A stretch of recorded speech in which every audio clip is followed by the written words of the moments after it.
नमस्कार दोस्तों। मंगलवार की दोपहर और जिसका डर था वही हुआ। यूएस ने बेसिकली टैरिफ लगा दिया मैक्सिको और कनाडा पे 25% और इवन चाइना पे लगा दिया 10% से। चाइना पे ऑलरेडी 10% लगा था, दूसरा एक्स्ट्रा 10% लगा दिया। सो अभी कनाडा मैक्सिको पे 25% और चाइना पे 20% आज से लागू हो गया है। और इसके वजह से कहते हैं ना कि दुनिया में हाहाकार मच गया कि भाई ये टैरिफ और वापस बढ़ा चालू हो गया और हो गया, क्योंकि जब तक ये मैं वीडियो बना रहा हूँ ऑलरेडी चाइना और कनाडा ने रेसिप्रोकल टैक्स लगा दिया है उनके पे कि भाई आपने अगर टैक्स लगाया तो हम भी आपको टैक्स लगाएंगे। और चाइना ने 15% और कनाडा ने से 15-20% के बीच में लगाया है। और ये एक तरह से ना बड़ा वॉर चालू हो गया है, ट्रेड वॉर चालू हो गया, और ये अच्छी बात नहीं है, ये बिल्कुल भी अच्छी बात नहीं है। अब आप बोलोगे मार्केट क्यों इतना गिरा? नहीं, मार्केट सुबह गिरा था फिर वापस अभी जब मैं रिकॉर्ड कर रहा हूँ 60-70 पॉइंट्स नीचे है। लेकिन क्या होता है ना कि ये चीज पहले से पता थी, और लेकिन लोगों को आशा थी कि कोई ना कोई सॉल्यूशन हो जाएगा।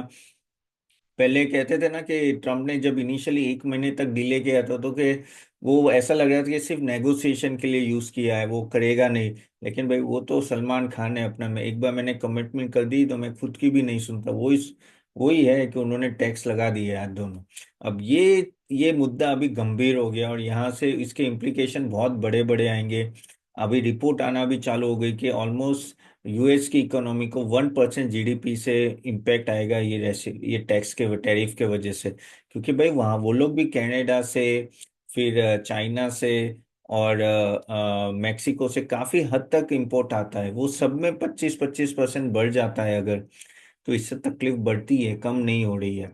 और ये चीज उनको भी पता है, लेकिन पता नहीं अब कैलकुलेटेड डिसीजन लिया होगा। बाय द वे आज हम लोग है ना पीएसयू थीम चालू कर रहे हैं। सो पीएसयू के मैं काफी स्टॉक्स लेने वाला हूँ। आज हम लोग PSC, RSC, PFC, REC and IRDA जो काफी फेमस स्टॉक है वो लेने वाला हूँ। और वो बताया मुझे राधिका, भूमि, मोहन और रिधमा ने बोला है कि प्लीज इन स्टॉक्स का एनालिसिस है, तो मैं करने वाला हूँ। और कुछ और बेसिकली पब्लिक सेक्टर भी मैं नेक्स्ट वीडियो में लूंगा। अगर आपने वो आगे के रिन्यूएबल, डिफेंस और हमने कौन सा लिया था, रेलवे, हाँ, इन पे सीरीज बनाई, अगर नहीं देखे तो जाके जरूर देखिएगा, ठीक है। तो चलिए वापस आते हैं यहाँ।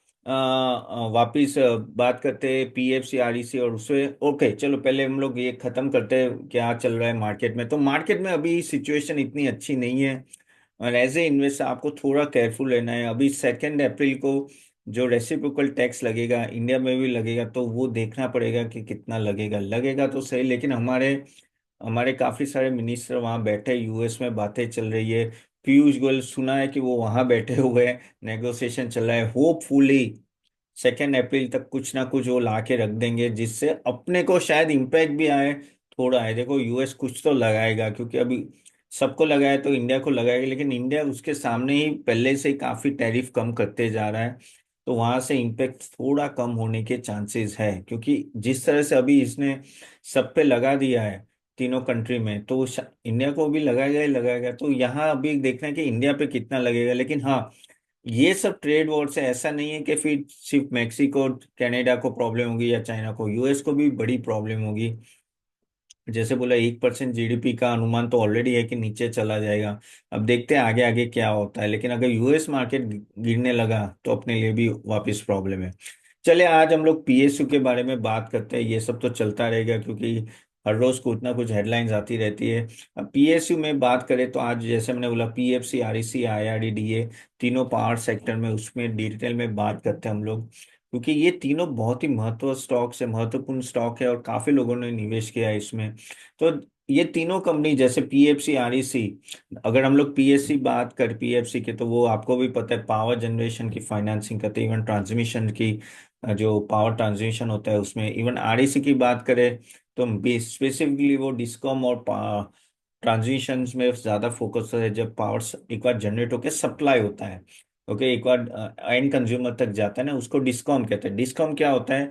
डिस्कॉम यानी ये जो स्टेट इलेक्ट्रिसिटी बोर्ड होते हैं वो सब होते हैं ना, वो क्या करते हैं कि जो पावर जनरेटर होते हैं, जो पावर क्रिएट करते हैं, उनसे पावर लेते हैं, इलेक्ट्रिसिटी बाय करते हैं और फिर वो एंड कंज्यूमर को देते हैं। लेकिन इसमें भी काफी हद तक क्या प्रॉब्लम होती है कि आप जब एंड कंज्यूमर को देते हो तो काफी लीकेज हो जाती है, काफी मिसयूज होता है, मीटर के बिना लोग यूज कर लेते हैं वो, जैसे फार्मर भी कभी कभी करते हैं ना वो वायर डाल के। तो इसके वजह से होता है रिकवरी कम होती है, तो इसके वजह से ये डिस्कॉम बोलते हैं उसको, DISSCOM, ओके, डिस्कॉम। तो उसमें ज्यादा एनपीएस बहुत आते हैं, और वो एनपीएस के वजह से अगर आप बात करो तो 2015 से 2020 तक बहुत ही स्ट्रगल किया इन सब पावर कंपनीज ने। और डिस्कॉम अगर state government, state board basically suffer करता है या डिस्कॉम सफर करता है, तो एट द एंड जो पावर फाइनेंस कंपनीज है वो भी सफर करेगी, जैसे PFC है या REC है। तो उनके वजह से क्या हुआ, 2015 में एक उदय स्कीम लाए। मैं आपको पूरा हिस्ट्री इसलिए बताऊं कि आपको पता होना चाहिए कि ये सब कहाँ से अभी ऊपर गए हैं, पहले क्या हालत थी इन सब कंपनीज की और अभी क्या हालत है, दोनों दोनों में वास्ट डिफरेंस, इसलिए मैं बता रहा हूँ। तो 2015 में क्या हुआ, तो उदय स्कीम आई। अब उदय स्कीम क्या है कि गवर्नमेंट ने बोला कि भाई स्टेट गवर्नमेंट को कि आप 75% लोन ले लो इनकी, और उसके सामने लोअर इंटरेस्ट पे बॉन्ड इश्यूज कर दो। और उससे क्या हुआ कि सडनली, ये हम लोग डिस्कॉम की बात करें जो स्टेट इलेक्ट्रिसिटी बोर्ड होती है ना, तो सडनली रातों रात इनके डेट बहुत नीचे चले गए। ठीक है, उसके वजह से इनको भी फायदा हुआ, PFC और REC को भी फायदा हुआ, क्योंकि उनको लोन बहुत जल्दी मिल गए, यानी जो रिपेमेंट जल्दी आ गया, तो लोन बुक में थोड़ा इम्पेक्ट आया था। लेकिन उसके वजह से क्या हुआ कि टारगेट था कि 22% जो प्रॉब्लम चल रहा है, 22% रिकवरी का, उसको वो 18% पे ले जाए, तो वो गया भी सही। लेकिन ये स्कीम अच्छी कुछ साल तक चली, बाद में वापिस इशू चलने लगे, वापिस डेट बढ़ने लगा, क्योंकि क्या हुआ, कुछ ही स्टेट में ये अच्छी स्कीम चली और कुछ ही बोर्ड प्रॉफिटेबल हुए, क्योंकि सबका मेन मोटो इसका गवर्नमेंट का ये था कि ये सब स्कीम से ये सब जो डिस्कॉम होते हैं ये सब प्रॉफिटेबल हो जाए। तो इसमें सिर्फ महाराष्ट्र, गुजरात और तीसरा स्टेट मुझे याद नहीं, ये तीन स्टेट ही प्रॉफिटेबल हुए, बाकी सबको अभी भी अंडर रिकवरी थी। फिर उन्होंने वापस एक नई स्कीम लाई, और वो आई थिंक 2021 में थी, RDSS करके। RDSS स्कीम में क्या था कि वहां भी ऐसा ही था कि डिस्कॉम उनको थोड़ा फाइनेंशियली हेल्प करके उनको आगे लाने का था। लेकिन उसमें भी काफी हद तक नो इतना थोड़ा चला, लेकिन कंपेयर टू डिस्कॉम, अरे सॉरी, कंपेयर टू उदय, ये स्कीम थोड़ी ज्यादा अच्छी चली। So that was the benefit. लेकिन फिर 2022 में, if I am not wrong, वहां भी LDSS करके एक स्कीम आई, और वो LDSS स्कीम का भी वही था कि लेट फी अगर चार्ज करना है, अगर ये वो। लेकिन अगर आप देखो तो ये सब स्कीम की वजह से एक फायदा तो हुआ है जो इन सब कंपनियों में, कि अभी एनपीएस काफी नीचे आ गया। अभी अगर हम लोग एनपीए की बात करें तो वो 4% से नीचे आ गए सभी। और वही मेन फायदा हुआ इन सब कंपनीज को कि चलो इसी बहाने एनपीएस तो कम हुए। तो क्योंकि eight the end of the day profitability directly hit होती है। तो पावर फाइनेंस कंपनी की अभी जो पोजीशंस है, ओके, पहले के सामने तो बहुत ही अच्छी है, बहुत ही अच्छी है। और इकोनॉमी भी जैसे जैसे ऊपर जा रही है, ऑफकोर्स डिमांड भी बढ़ रहा है। तो एनपीएस ऑलमोस्ट काफी नीचे आ गए, and that is the benefit. और 2020 से क्या हुआ कि जैसे ही PSU पे फोकस होने लगा, ये सब स्टॉक्स भागने लगे। ओके, सो अच्छा, वो जो LPS स्कीम थी, लेट पेमेंट सरचार्ज की स्कीम थी, ओके। और 2021 में तो इवन PFC को महारत्न, एक होता है नवरत्न, एक होता है महारत्न, सबसे ऊपर का उसका स्टेटस दिया, जिससे उनको फाइनेंसिंग सस्ते में मिले। सो बेसिकली ओवरऑल अगर आप देखो तो सिचुएशन अच्छी होती गई, इसलिए आपको स्टॉक प्राइस में भी मूवमेंट देखी। ठीक है, अभी हाँ, कुछ कभी कभी कोल शॉर्टेज हो जाता है, और कभी कभी पावर की डिमांड बहुत बढ़ जाती है, जैसे समर में जो भी आएगा, इस बार का समर बोल रहे हैं कि बहुत ही हॉट होगा। तो लेकिन हाँ, वहां वापिस थोड़ा प्रॉब्लम आ जाता है, लेकिन things are much much under in control. अगर हम लोग इनकी बात करें कि भाई सैंक्शन लोन कितने हैं, तो ऑलरेडी इनके पास, जैसे PFC की बात करो तो 3 लाख करोड़ के पास सैंक्शन लोन है। इवन REC के 3.8 लाख करोड़। डिसबर्समेंट अगर हम लोग PFC की बोले तो 1.28 लाख करोड़ का ऑलमोस्ट डिसबर्समेंट हो जाता है। इसका REC का ऑलमोस्ट 1.6 लाख। और अगर सैंक्शन आगे के भी कितने हैं, तो वो 3 लाख प्लस का PFC के पास है, और 2 लाख प्लस करोड़ का, मैं करोड़ की मैं बात कर रहा हूँ, वो REC के पास है। तो इनके पास इनफ ऑर्डर्स है, तो इनको टेंशन लेने की जरूरत नहीं है। IREDA था, वो बाद में आया है, काफी बाद में, if I am not wrong 2021 के आसपास आया था। ऑफ कोर्स उसका लिस्टिंग के बाद वो स्टॉक प्राइस बहुत भागा। ऑलमोस्ट कह सकते हैं सैंक्शन लोन के 37,000 करोड़ है, पेंडिंग सैंक्शन 12,000 और डिस्बर्समेंट 25,000 करोड़। कंपैरेटिवली काफी छोटी कंपनी है कंपेयर टू ऑल दिस, क्योंकि वो रिन्यूएबल बेस ज्यादा फोकस करती है।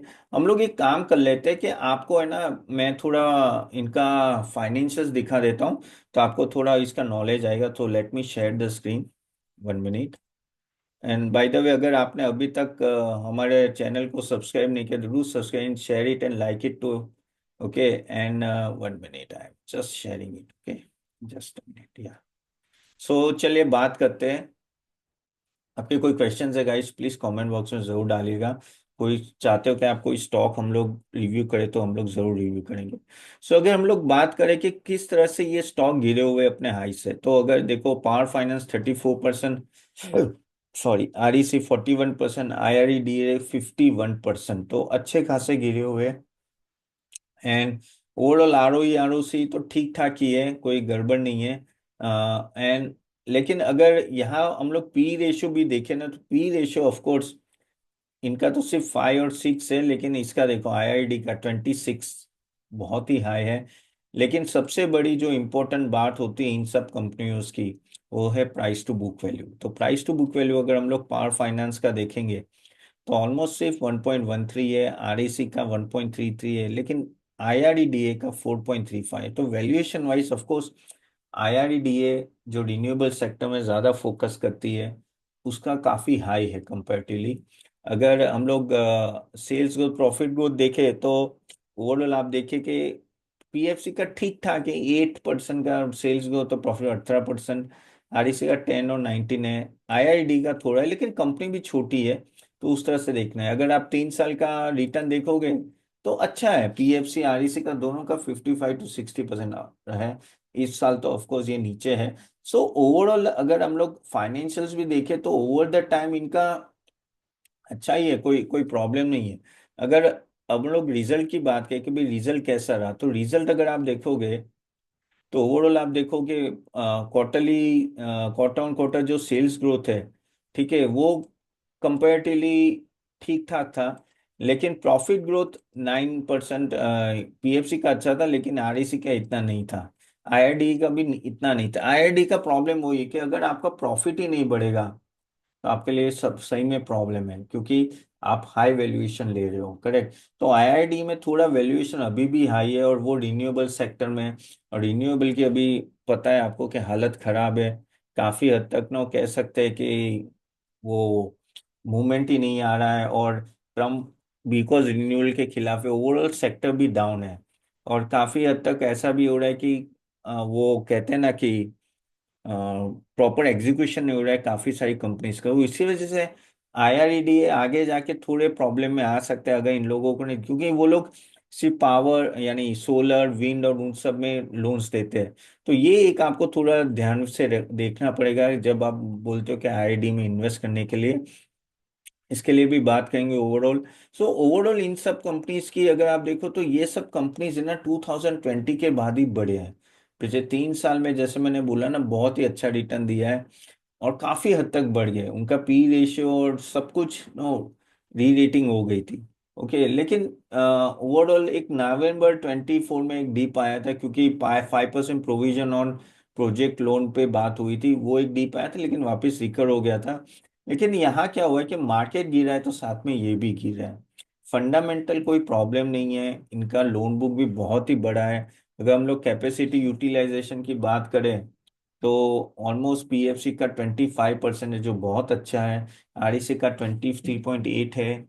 ओके, एंड IRDA का भी ऑलमोस्ट 25% है। तो तीनों का अच्छा है, कोई दिक्कत नहीं है। आगे जाके ये लोग काफी हद तक नो, जैसे PFC की बात करें, तो EV चार्जिंग स्टेशन भी फाइनेंस करने वाले, मेट्रो रेलवे, बैटरी स्टोरेज, ये सब पे वो करने वाले हैं। और ऑलमोस्ट 80 GW थर्मल पावर को वो फाइनेंसिंग प्रोवाइड करेंगे बाय 2030।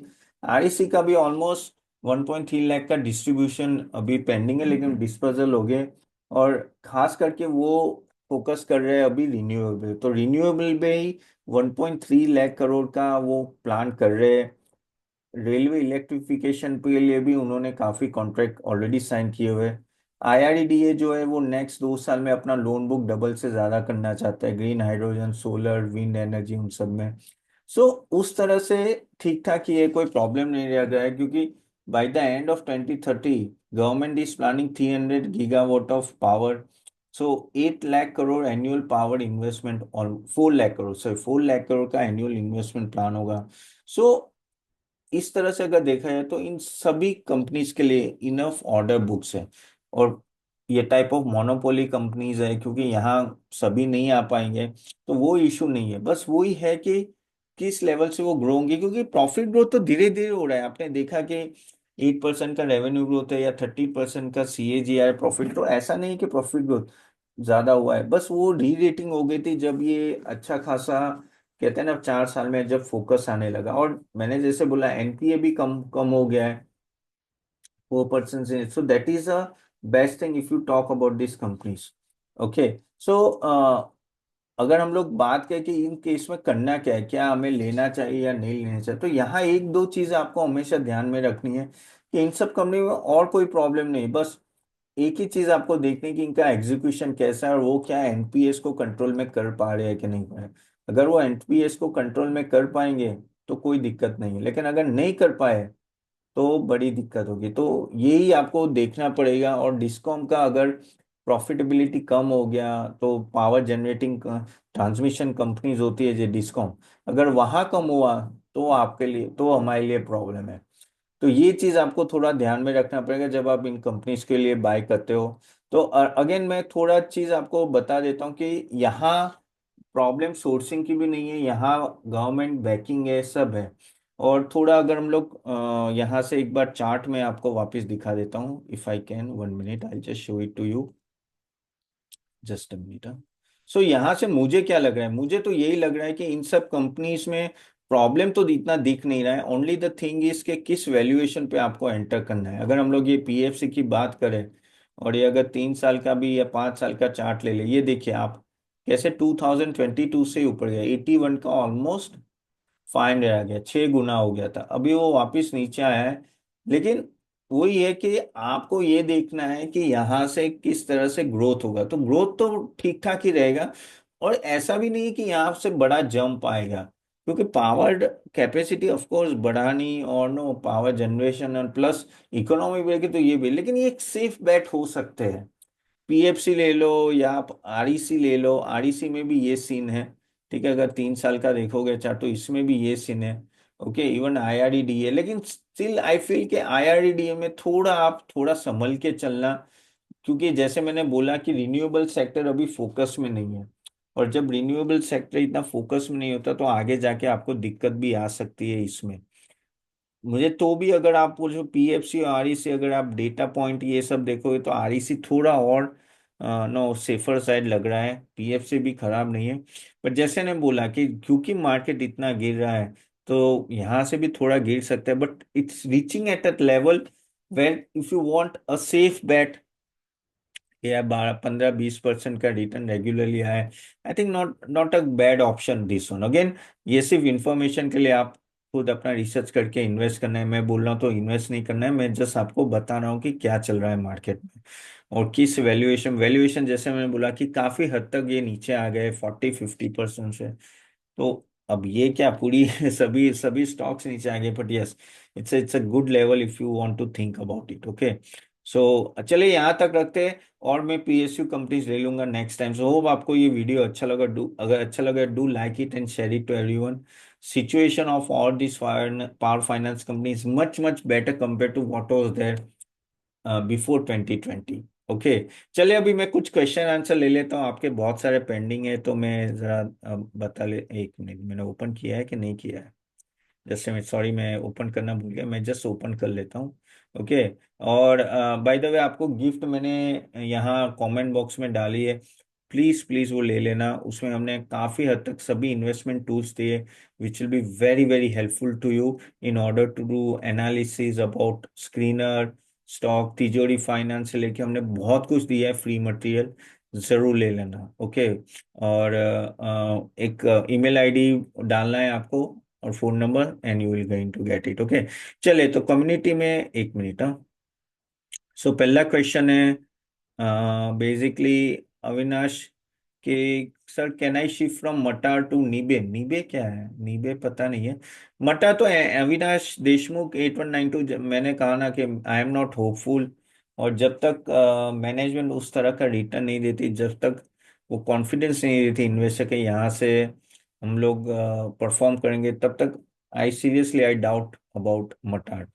ओके, देन मैंने या सो मैंने एक शॉट डाला था कि आर वी गोइंग टू 21,000, तो एल LSQS9 IP ने बोले कि भाई कुछ तो करो। भाई मैं क्या कर सकता हूँ इसमें, जो करना है मार्केट करेगा। लेकिन सिचुएशन जैसे में मतलब ट्रम्प पागल हो रहा है, अच्छा नहीं क्या, टैरिफ पे टैरिफ लगा रहे हैं, उसका इम्प्लीकेशन क्या होगा। ये जो युद्ध चालू हो गई ना, ट्रेड वॉर चालू हो, वो बहुत ही भारी पड़ेगा। तो हमें देखना पड़ेगा, या तो अभी तो थोड़ा टाइम लगेगा, उसमें कोई डाउट नहीं है, तो उस तरह से रखना है। Rakesh Mehta, Meta has fail to give return 100%। Meta ने इतना रिटर्न नहीं दिया। और यार वो ख्वाब बहुत दिखाए मैनेजमेंट के, हम ये कर देंगे वो कर देंगे, लेकिन सही में ऐसा कुछ हुआ नहीं। And that is the problem which Meta has face. एंड अभी क्या हुआ है कि इन्वेस्टर ने कॉन्फिडेंस लूज कर दिया इस स्टॉक पे। तो ऐसे स्टॉक्स में आपको केयरफुली रहना है, और ज्यादा कूद कूद के इन्वेस्ट करके कोई फायदा नहीं है। So that is the problem. Sanjeev, please let me know your opinion on GMM Pfaudler in limited. GMM, या देखो एक समय पे ये बहुत ही फेमस स्टॉक था, but I not go now, क्योंकि यार था, अभी जब था तो था यार। अभी तो मुझे नहीं लग रहा, ये 5 साल में भी कोई रिटर्न दिया नहीं है ऐसा कुछ इसने। And overall I am not too much focus in this, और 3 साल में भी कुछ रिटर्न नहीं दिया है। और ऑलरेडी ये बहुत ही नाम था इस स्टॉक में, बहुत भागा। लेकिन sorry but no I am वही है कि फार्मास्यूटिकल केमिकल इंडस्ट्री में वो सप्लाई है, लेकिन I am not too much sure about this, so I will not go for it. Okay, then Alok GK3 बोले 21,200, तो टच होगा, हो भी सकता है गाइस। कुछ भी हो सकता है, जिस तरह से मार्केट गिरा है, जिस तरह से कमेंट्रीज आ रही है, so of course it's a difficult time. Ravi More बोल रहे कि sir India is the only country that tax on profit out to FI, is this one the reason FI selling and government is increase long term taxing another reason for selling of FI? यार वही है कि अभी इस budget में उन्होंने 10% से 12.5% किया। और मैं मानता हूँ कि कहीं भी कंट्री में FI के टैक्स नहीं है। और वही हम लोग बोलते कि FI कुछ कमा नहीं रहा है ना, क्योंकि अगर जिस तरह से रूपी डेप्रिशिएट हो रहा है, तो उनका return is equal to the, अभी S&P 500 का रिटर्न है। अगर उससे डिस्काउंट कर ले, रूपी डेप्रिशिएट हो रहा है, तो उनको मिल क्या रहा है? तो वो यहाँ क्यों रुकेंगे, वो चले ही जाएंगे ना। ऊपर से जो प्रॉफिट होता है उस पे से आप वापस टैक्स लेते हो, तो उनके पास बचता नहीं है। और जैसे बोला, काफी मोस्ट ऑफ द कंट्री में FI पे टैक्स नहीं लगा। तो ये अगर ये करते हैं तो बहुत ही अच्छा है, लेकिन कब करेंगे पता नहीं। तो FI के चांसेस थोड़े होते हैं आने का, लेकिन ऐसा नहीं कि 10-12% का बेनिफिट मिलेगा ना। लेकिन हाँ, शायद उससे वापिस आए, लेट्स सी। अब वो गवर्नमेंट पे कि वो करे ना करे, बट हाँ डिफिकल्ट तो है। और वो भी एक बड़ा इम्पैक्ट है। भानु प्रताप बोले कि धूम दबाकर भाग नहीं रहे, हमको खुद धूम दबाकर मजबूर कर रहे हैं। अच्छा, ये इसलिए लिख रहे हैं कि मैंने बोला था कि भाई FI आर गोइंग अवे। बात तो सही है यार, कि हमने कोई रिटर्न ही नहीं दिया, तो क्यों ये FI टिकेंगी?